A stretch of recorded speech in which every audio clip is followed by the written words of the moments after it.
Debut actor of the year 2024 గాను ధర్మ award తీసుకోబోతున్నారు డ్రింకర్ సాయి చిత్రానికి సంబంధించి. కంగ్రాచులేషన్స్ అండి. థ్యాంక్స్ అండి. టైటిల్ ఒకలా ఉంది, మీరేమో స్వామి గెటప్ లో వచ్చారు. స్వామి శరణం. మాల వేసుకున్నాను, ఆంజనేయ స్వామి మాల దీక్ష చేస్తున్నాను. సో సో డెబ్యూట్ యాక్టర్ గా తెలుగు ప్రేక్షకులను అలరించారు. కొత్త ఫేస్ అయినా నచ్చారు. మంచి సబ్జెక్ట్ తో వచ్చారు.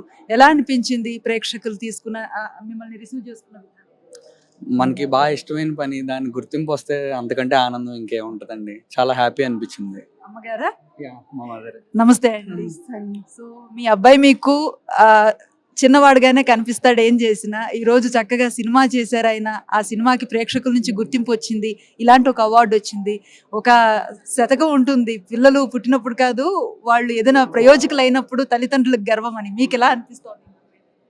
మా బాబు మా ధర్మ మా పేరెంట్స్కి కానీ మా ఊరికి కానీ మంచి పేరు తెచ్చినందుకు చాలా ఆనందంగా ఉందండి.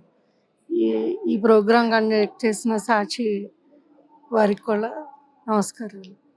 సో మీ అబ్బాయి ఇంకా ఎలాంటి పాత్రలు చేస్తే చూడాలని మీకు కోరిక ఉందమ్మా? ఎలాంటి పాత్ర చేసినా తనకి అవార్డులు ఇట్లా వచ్చేటట్టు ఉంటే బాగుంటుందని అనుకున్నాను. Simple as that. మా అబ్బాయి ఏం చేసినా కూడా గుర్తింపు రావాలి, ఇలాగా గుర్తుండిపోయేలా ఉండాలని ఆవిడ కోరుకుంటున్నారు. మరి ఈ ఏడాది మీ ప్రయాణం ఎలా ఉండబోతుంది? అదే కొంచెం డిఫరెంట్ స్క్రిప్ట్స్ సెలెక్ట్ చేసుకుందాం అని వెయిట్ చేస్తున్నాను. వింటా ఉన్నాను స్క్రిప్ట్స్. ఉన్న కొత్త ఇప్పటి వరకు ఎవరు చెయ్యింది ఏమన్నా వస్తే బాగుండని ఎదురు చూస్తున్నాను. అలాంటిది ఏమైనా వస్తే వెంటనే చేద్దామని వెయిట్ చేస్తున్నాను. సో స్వీట్ అండి. Wish you all the success, all the best. Thank you Sakshi.